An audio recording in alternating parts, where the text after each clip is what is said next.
الذي خلق الموت والحياة ليبلوكم أيكم أحسن عملا রব্বুল আলামিনের পরে বলেন, আমি তোমাদের জন্য মৃত্যু সৃষ্টি করেছি এবং জীবন সৃষ্টি করেছি, মৃত্যু সৃষ্টি করেছি এবং জীবন সৃষ্টি করেছি।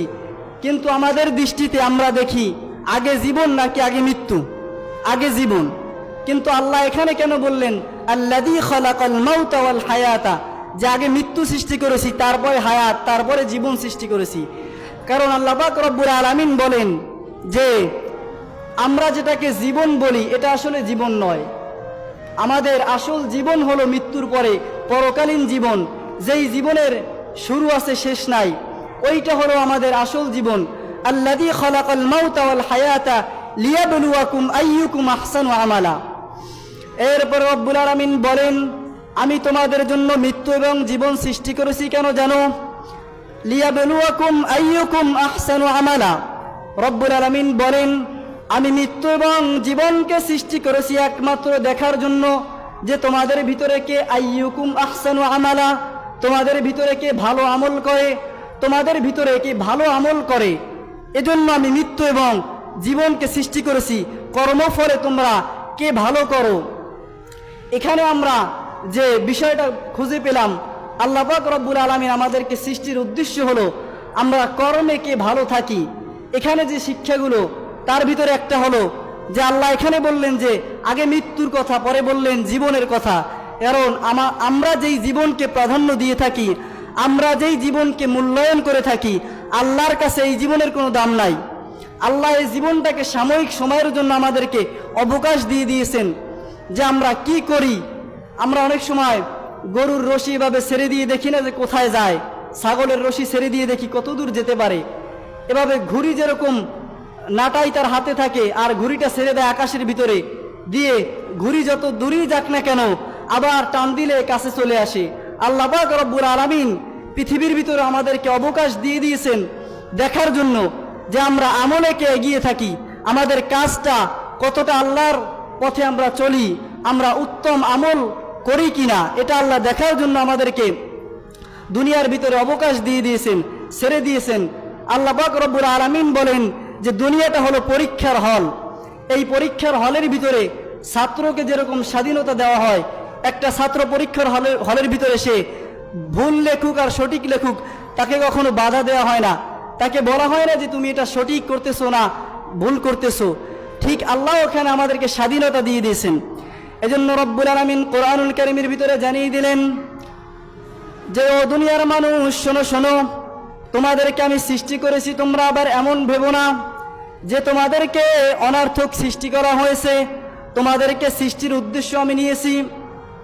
রব্বুল আলামিন বলেন সৃষ্টির উদ্দেশ্য হলো একমাত্র ওয়ামা খালাকাতুল জিন্না ওয়াল ইনসা ইল্লা লিয়াবুদুন।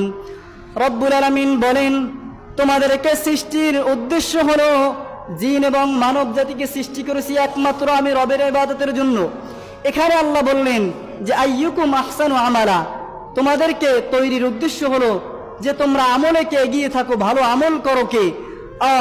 আর সূরা জারিয়াতের ভিতরে আল্লাহ পাক রব্বুল আলামিন 56 নম্বর আয়াতে আল্লাহ বললেন যে ওয়ামা খালাকতুল জিন্না ওয়াল ইনসা ইল্লা লিয়াবুদুন, যে তোমাদেরকে সৃষ্টির উদ্দেশ্য হলো তোমরা আমি আল্লাহর ইবাদত করবে, এই জন্যই তোমাদেরকে দুনিয়ায় প্রেরণ করা হয়েছে। কিন্তু বড় আফসোস, আজকে দুনিয়ায় এসে আমরা যা করতেছি, আমরা নিজের হিসাব যদি নিজেরাই করি, আমরা যা করতেছি এর জন্য আমরা জান্নাতি না জাহান্নামী, নিজের হিসাব নিজেই করার জন্য যথেষ্ট। আল্লাহ তো সৃষ্টি করেছেন তার ইবাদতের জন্য, কিন্তু আমরা এসে দুনিয়ার সব করি শুধু আল্লাহর ইবাদতটা বাদ দিয়ে, শুধু আল্লাহর কাজ বাদ দিয়ে আমরা সব করি। এজন্য রব্বুল আলামিন এভাবে জানিয়ে দিলেন তোমরা দুনিয়ার ভিতরে তোমাদেরকে যেই সময়গুলো দেওয়া হয়েছে এই সময়ের পুঙ্খানুভাবে হিসাব নেওয়া হবে, তোমরা দুনিয়ার ভিতরে যা করবে সব বিষয় লিপিবদ্ধ করা হবে।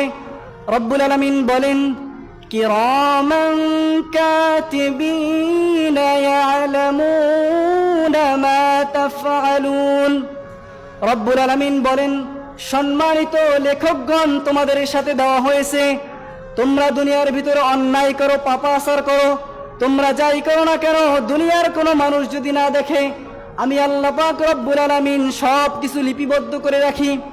অনেকের অনেক ভিডিও এখন ভাইরাল হচ্ছে, দেখেন না এই 15-16 বছরে যেই কর্মগুলো তারা করেছে সব এখন একের পর এক বের হয়।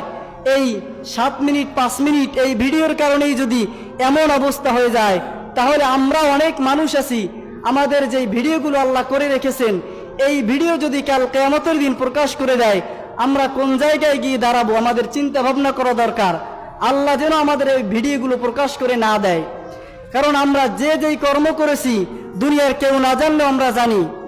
যেই জায়গায় কেউ দেখে না ওইখানে আল্লাহ সব কিছু, দুনিয়ার কোনো মানুষ না দেখলেও আল্লাহ কিন্তু দেখতেছে। সব ভিডিও সেদিন প্রকাশ করে দেওয়া হবে।